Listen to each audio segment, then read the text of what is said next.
प्यार की एक अनोखी कहानी का एपिसोड 49 आप सुन रहे हैं मेरे यानी सुजाता के साथ। रामू काका जब आकर बोलते हैं कि सिक्किम से कोई नौजवान लड़का आया है तो ये बात सुन सब चौंक जाते हैं और जल्दी बाहर दरवाजे पर देखने जाते हैं।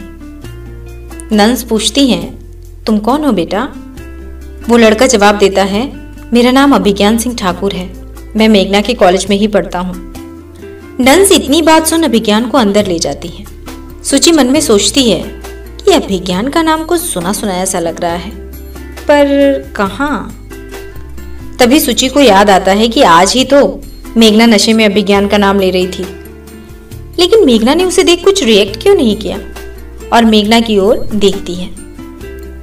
मेघना देखती है बिना पलक झपकाए अभिज्ञान को। उसे ऐसे अपनी ओर देखते हुए अभिज्ञान देख सोचता है, कहीं मेरी शक्तियों का असर पता नहीं मेघना पर हुआ है या नहीं। और वो झट से मेघना से पूछ बैठता है, मेघना मुझे ऐसे क्यों देख रही हो? मुझे देखा नहीं है क्या तुमने कभी? ये बात सुन मेघना कहती है, मैं तुम्हें इसलिए देख रही हूं कि तुम समझो कि तुम्हारी कुछ चीजों का असर मुझ पर नहीं होता। अभिज्ञान मेघना की ये बात सुन सन्न रह जाता है और कहता है, मतलब? मैं कुछ समझा नहीं। मेघना, तुम्हें जितना आजमाना है आजमाओ मुझे, हम भी देखें कि कितना असर होगा मुझ पर तुम्हारा। तभी नंस, मेघना ये क्या बोल रही हो तुम? क्या आजमाना और कैसा असर? तुम जानती तो हो ना इसे? मेघना, जितने अच्छे से मैं इन्हें जानती हूँ शायद उतने अच्छे से मैं खुद को भी नहीं जानती। नंस, क्या मतलब है तुम्हारा? मेघना मुस्कुराती हुई, मेरा मतलब है इन्होंने मेरी बहुत ज्यादा हेल्प की है, पढ़ाई में भी मेरी मदद करता था ये, और मुझे किसी भी मुसीबत से उबारने में भी बहुत एहसान किया है मुझ पे इसने। मैं आज यहाँ हूँ इसी की तो मेहरबानी है ना अभिज्ञान? नंस, तुम्हारा यहाँ होने से इसका क्या मतलब? मेघना, मेरा मतलब है कि मुझे यहाँ आने का मन था ना, तो छुट्टी के लिए प्रिंसिपल से इसी ने बात की थी। हाँ तो अभिज्ञान बताओ कैसे आना हुआ आज मेरे घर? अभिज्ञान, वो क्या है कि एग्जाम होने वाले हैं, तुम्हें यूनिवर्सिटी जाना होगा, अब तुम्हारा फोन नहीं लग रहा था इसलिए मुझे आना पड़ा। मेघना, बहुत अच्छा रीजन निकाला तुमने, मेरा मतलब है कि धन्यवाद मुझे एग्जाम के लिए बताने के लिए, वरना मुझे तो कभी पता ही नहीं चलता कि मेरा एग्जाम भी है। नंस, मेघना ये क्या तरीका है बात करने का? माना कॉलेज में साथ पढ़ते हो तुम, लेकिन ये हमारे घर पर है तो मेहमान है हमारा, और मेहमानों से कैसे बात करनी चाहिए क्या तुम भूल गई हो? मेघना, सॉरी मुझे पैकिंग करनी है वापस जाने के लिए, तो मैं चलती हूँ। नंस, मेघना रुको, अपने दोस्त को कमरा दिखा दो, थक गया होगा। अभिज्ञान बेटा तुम मेघना के साथ कमरा देख लो और आराम कर लो। अभिज्ञान, जैसा आप कहें आंटी। मेघना, रामू काका इसे इसका कमरा दिखा दीजिए, मुझे बहुत काम है। इतना बोल चली जाती है अपने कमरे में। रामू काका, चलिए मैं आपको ले चलता हूँ।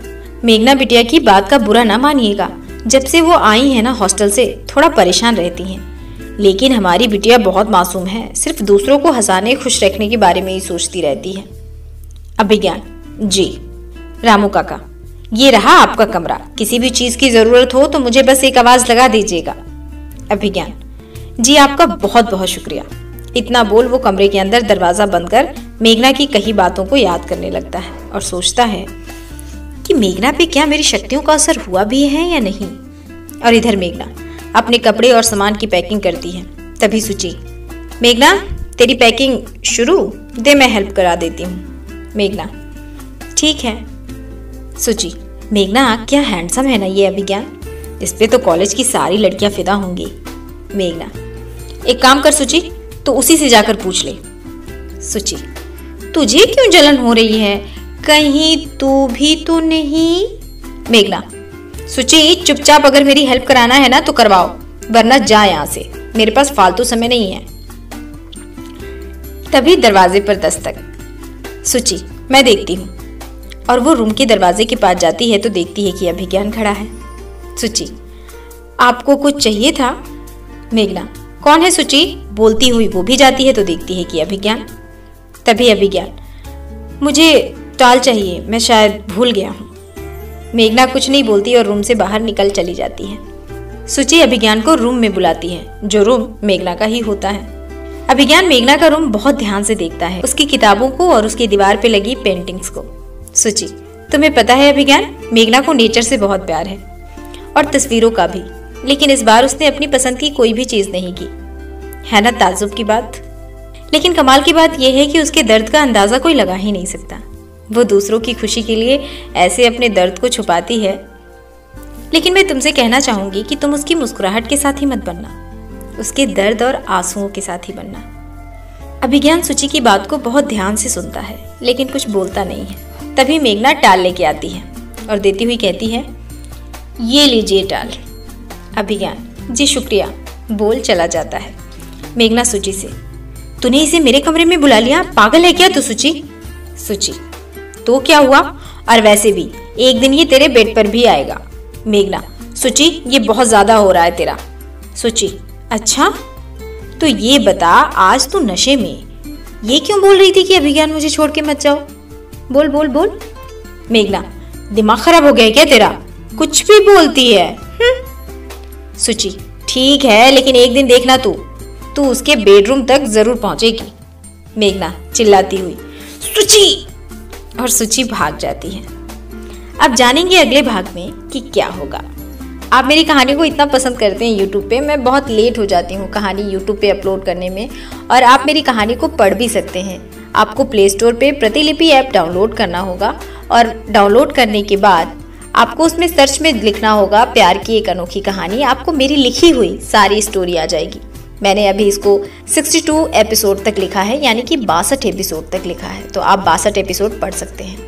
मुझे जैसे जैसे वक्त मिलता जाता है मैं यूट्यूब पे भी स्टोरी अपलोड करती हूँ, और प्रतिलिपि पे तो खैर मैं लिखती ही हूँ।